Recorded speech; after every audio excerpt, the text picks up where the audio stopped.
Welcome back to another episode of Criminals Hate Me. It is the true crime podcast that criminals don't want you to watch. And I'm back with another new case tonight. And this is a case that was recommended to me by one of my viewers on my channel. You guys may know her. Her username is Mel McFar. And here's the comment that she left. And I'll go ahead and read that comment off. But after she left this comment, I looked into this case, and I didn't really think I'd be interested in it by reading this comment, but man, I was wrong. It is one of the most bizarre cases that I've ever seen. So let's see what she said. She was responding to me about another case, probably Noah's case or something, and then she brought this one up. So she says, "Thank goodness I've lived in the country my whole life. I couldn't handle crazy neighbors." Oh, that's what it was. My bad. We were talking about my neighbors. And she was responding. Then she says, "Hey, you should go down the Scott and Tracy Hawkins rabbit hole. They were brothers that went missing back in August of 2021. They were on a mountain in Campbell County in Tennessee, hunting ginseng, and never been seen again." And the part about the ginseng, we're not sure. That's just what people think. But there may be something else going on with their disappearance. And then she ends by saying, "But man, talk about layers of an unsolved, mysterious, heartbreaking case." And she's right. It's a bizarre case. And here is pictures of the two missing men. You have Scott Daniel Hawkins and Tracy Hawkins. Last seen August 6, 2021 in Campbell County, Tennessee. And here's what was released in the news about their disappearance. On August 6, 2021, brothers Scott and Tracy Hawkins went missing under mysterious circumstances in Caryville, Tennessee. The two set out to hunt for ginseng, a prized medicinal plant found in Appalachian forest. They parked their 2006 Chevy Trailblazer on Highway 116 and entered the woods. They told their family they'd be home by 6:30 that evening, but they never returned. 2 days later, on August 8th, a Campbell County deputy searched the area and found the Trailblazer parked where the brothers left it. But there was no trace of Scott or Tracy. To this day, their disappearance remains unsolved. And here's the phone number you can call in with tips if you know anything about the case.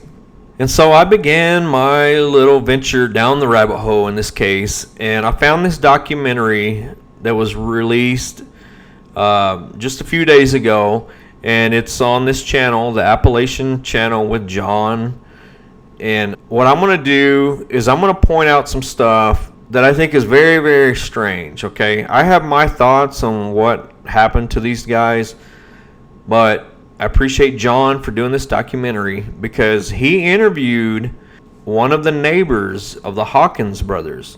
And I'm going to point out some stuff that this guy says that is just, it's bizarre. Like, something's not adding up here with this guy. And I'm not saying that he's a suspect, but I think that law enforcement needs to look at this guy as possibly having information, possibly, of what happened to the Hawkins boys, okay? And I'm just going to play a little bit. It's an hour and 20-minute documentary. If you guys want to go look it up, just look this title up here. Ginseng Hunting, Mystery of Missing Hawkins Brothers, New Details and Possibilities of What Happened. Okay, and John has his theory of what he thinks happened, and he lays it out in the end. I came up with my theory, and it lines right up by looking at the evidence, and I don't think it had anything with ginseng hunting. I think that someone dumped the vehicle at this location that we're going to look at here in this video to make it look like they disappeared after ginseng hunting. So let me play this video. And I'm going to skip around to 3 different sections because it's very important for you guys to see what I'm going to point out. I mean, y'all can watch this documentary, but you're not going to catch what I just caught. So let's play this part right here to set the foundation. Okay, this is where John is interviewing the neighbor, and he's telling what he knows. Okay, so let's just watch it. All right, guys, this is Shane Shoops, and he is the neighbor to Scott and Tracy Hawkins, and we're going to establish how close he lives to them on this video here. Then he's going to go with us where they went missing, but we just want to let you know how he knows them. And how long had you known them before they went missing? Maybe 20 years. Oh, 20 years. Yeah, okay. They lived here a long time. I've lived here. I bought my house. My son turned 4, and he's 20 now, so I've been here about 15, 20 years now. A good 15, 17 years I've been here off and on. And then I got locked up for a little while. They took care of my house. I had an original dog here. Who took care of your house? Scott and Tracy both. Okay, They so come over. you served a little time in jail. And Yeah, some years. I was gone away from years, so they come over and make sure everything was took care of. Took care of my dog was staying here. My mom hired them to do work. I've known them a long time. We've grilled out together. You know, we just hung out all the time, run the roads. I mean, just went shopping and done everything we needed to do. They was real good people. So I'm going to show them, right here is where they lived, right across, directly, pretty much across the street. They lived right by them. There's their mother across. standing over there. She's getting ready to go with us down there also. And we just kind of wanted to establish your relationship with them and how close you live to them and all that. And you're going to go with us, I guess, and we're going to head down there to where they did go missing, because you was on a search and there was some things. The next day, the very next morning after the night they went missing, me and his son Justin, we went the next day and went to one specific place and all that, and we got ran off with weapons and told them if we were on that property, we were going to die on that property. Okay. So, and there was only one place we went, and literally there's pictures of the sons and me that got sent to her, and there was only one spot we went, and I didn't go nowhere else. So that trail cam picture is the last spot where they were at. So that was the trail cam picture showed them on there? Yeah, those showed them originally, and then whose trail cam was that? We don't know yet. They were So sent this to picture her. just showed up Yeah, randomly. they sent them to her, and she didn't know who it was. And they sent it to her and said, "Here, you know these people?" And it was a picture of me and our 2 sons. Okay. But shot at different times. Like I said, we went to one specific place, didn't go nowhere else. So that trail cam is the last place they were at. Well, let's go down there and you can tell us more there, okay? Thank you. All right.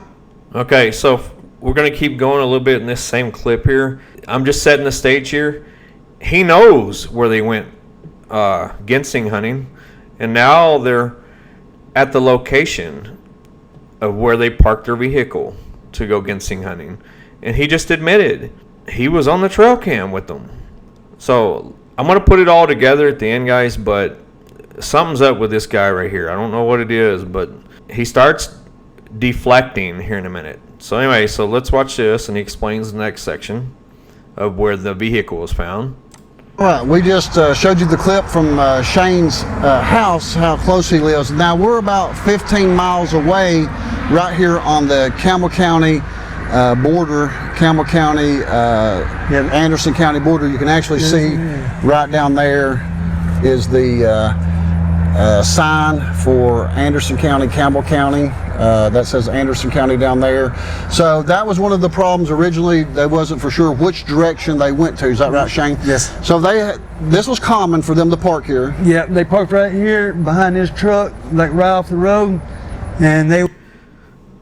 See, he's telling them where they parked to go when they would go ginseng hunting. So how does he know that? Would either come up and go this side, or they would either walk down and come up, and then either way they hit the mountain range and they never came back out. This right here flattens up. You have to go at an angle towards this way, because if you go this way, there's a road right here that runs right to a subdivision. That will bring you out that way.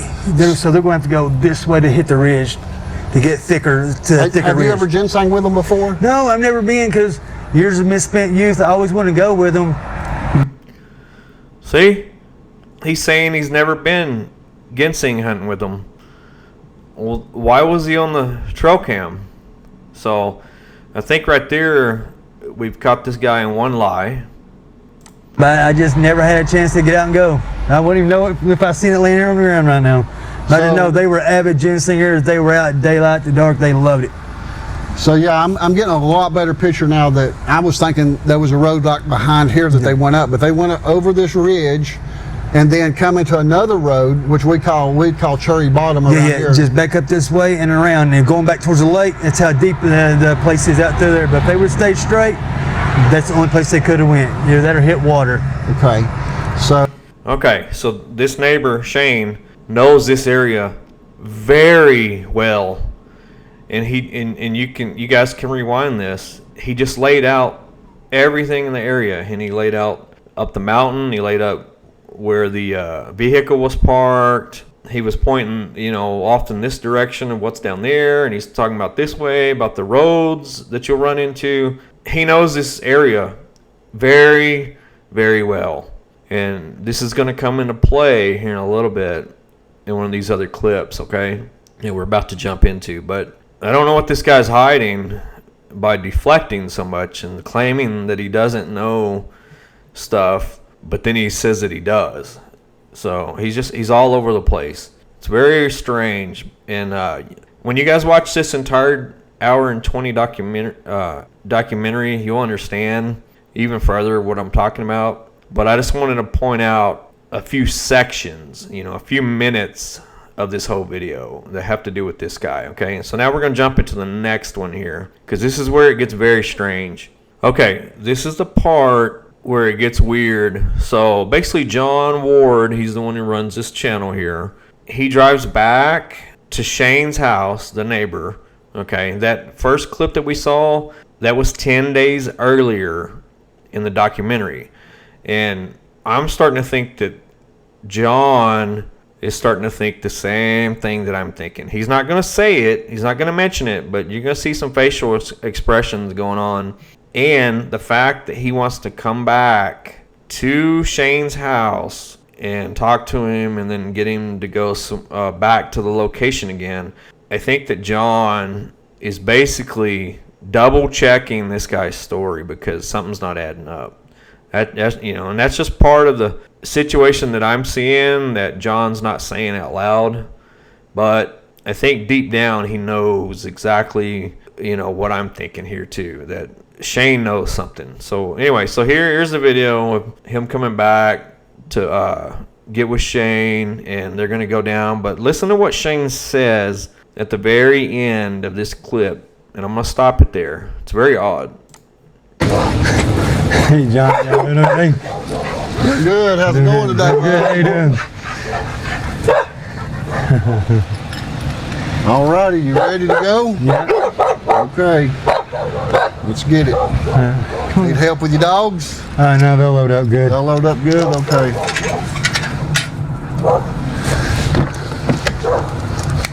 Nope. Come on. I know. Quit being a butthead. They don't like Carl. Okay. Well, we'll just follow you down there, okay? We'll follow you because I don't know where it's at. Okay. Did you see that? John is saying, I'll follow you down there. And Shane is saying, I don't know where it's at. Well, guys, I just showed y'all the clip of Shane being down there.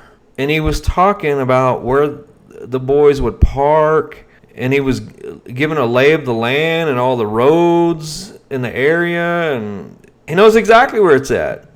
So now why, 10 days later, is he telling John that I don't know where it's at, so I'll follow you? Very bizarre, guys. All right, and now they're back down to that same location where the vehicle was parked. It's just a different angle. You can now see this house in the background here, which Shane will talk about this house back here. So listen to this, guys, very carefully, okay? And this is the last clip I'm going to play, but this dude knows this area very well. So why did he just tell John he didn't know how to get down here? It's very bizarre. But anyway, listen to this clip here. Okay, we're back down here at the location where Scott and Tracy went missing almost 4 years ago. And as this is the 10th day I started working on this project, time's kind of went by. And as I've been thinking about things, and when I first talked to you down here, the first day we came down here, you had told me that when I asked you where they were parked at, and the car, you told me it was behind the box truck. Right. But then after that, I watched a news clip and I saw that the vehicle actually was parked in front of the box truck right over here. Now, tell me about what you know about where they know. Now see, this is where I think John is starting to realize something a little funny's going on here. And I think this is why John wanted to get Shane back down here. So let's keep listening here. Normally would park at. My understanding is they always park right about where the front of the shrub is right here. Because any more than this right here, you have a chance of being hit or being picked up than right here. Because you can say, oh, my truck belongs to this house, where, but I've known them always to be at the back end of this truck. Like you said, now they're up this point of view. And to me, that's just not enough for them to get safely off the road like they could, like right there at that spot. Right. So, and also we were talking about this house over here, the red brick, probably has a camera on the corner. And if they parked behind the truck, that camera would have picked up maybe who was getting out of the vehicle. Yeah, them. And listen to this. Shane knows a lot about this house right here and the people that live here. Like, listen to what he says. People there, as far as I know, have lived there for a long time. I've never seen nobody move out of there or nothing. So, I mean, I would go talk to them and see. You know, maybe nobody's ever talked to them either. No, maybe no cops has asked them nothing because they have a bird's eye view of all this, if anything, if they're willing to speak. But they not know nobody's ever moved out of there. They've been there for 10, 12 years now. Okay. That's definitely. So he's saying that he knows that these neighbors have lived here for 10, 12 years and nobody's moved in or out. Okay, so he knows this area very, very well. And then he knew that the brothers usually park their vehicle somewhere over here when they're going up into the mountain ginsenging. But on this day, the vehicle was parked over here in front of this white truck down here, like behind where John's head is. So this guy knows a lot, okay? And then if you watch the documentary, you're going to see this guy, Shane, go with John back to Tracy and Scott's mom's house where the Trailblazer is that they were driving. For some reason, someone burnt it.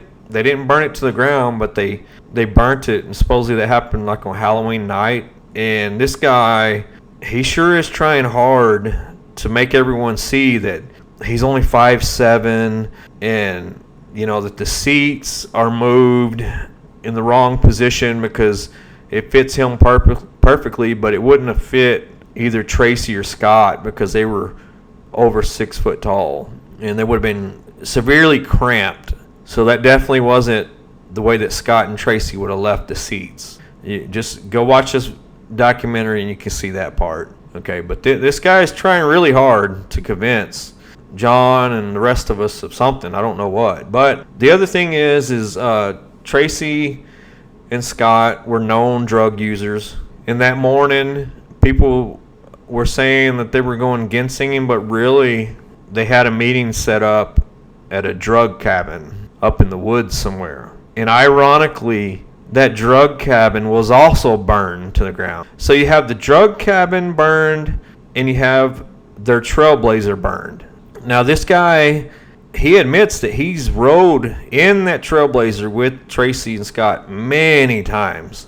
So I believe this guy has done drugs with Tracy and Scott. Okay, and he even admits he's been clean only for 3 years and 4 months. Tracy and Scott have not really even been missing for 4 full years yet. So this is lining up with the time this guy got clean is within the 4 years or less that Tracy and Scott have gone missing. 3 years and 4 months clean. So the rumor is, and John will tell you at the end of the documentary what he thinks, and he thinks it's drug related and it has something to do with the cabin. And so the question is, who was at the cabin? And I think this guy knows, because he's telling a lot of lies about not knowing where this location is. But when you get him to the location, he breaks everything down and tells you everything there is to know about this location and the people in the house and where the truck was. So I would highly recommend for law enforcement to talk to Shane. I could be wrong, but I think you need to start here because I think he knows what happened to Tracy and Scott, whether he was involved or whether he knows who was involved. So guys, go watch this documentary. It's awesome. I just showed y'all some parts of it, but you'll get to see the interviews with his parents or his mom and I think another relative. And I want to thank John for doing this documentary because I couldn't find much other coverage on this case. You know, I could find some news, like a 1 minute or 2 minute news videos, but nothing of this length that John has done. So appreciate you, John. And y'all leave some comments of what y'all think about this case. What are y'all's theories? I don't think that someone would kill someone over ginseng. And then I don't think that they would hand over the trail cams if they did. Okay, some are saying that they didn't hand over the trail cam video pictures from the day they went missing, but we don't know if there really was any from that day. If you're not going to hand over trail cam footage from the day they went missing, why hand over any at all? If you're trying to cover something up, why would you hand over anything? Because it proves that they were on your property. So that would make you look even more guilty. But if you hand them over, then now you have an alibi of, yeah, we caught them on the property and we told them to get out of here. And I think the last smoking gun here, guys, is if these guys that own this property, whether it's here or back behind them here, there's other trees and stuff. If they own the property where these guys were supposedly illegally ginseng hunting, and if they got rid of Tracy and Scott, are they really going to stage the vehicle here? Because this is where they parked to go ginseng hunting. So the answer is no. These guys are not that dumb, the owners of the property, to stage the vehicle in a place to where it makes it look like they went right up here and ended up missing. If these guys that own the property did it, this vehicle's not going to be found here. It's going to be found 50 miles or 100 miles somewhere else. I mean, are y'all catching what I'm saying here? So I think the ginseng theory is hogwash. I think we can eliminate that. And I agree with John's theory. This is drug related, and it's pretty obvious with the cabin being burned down and then someone trying to burn the vehicle down. They were covering up evidence.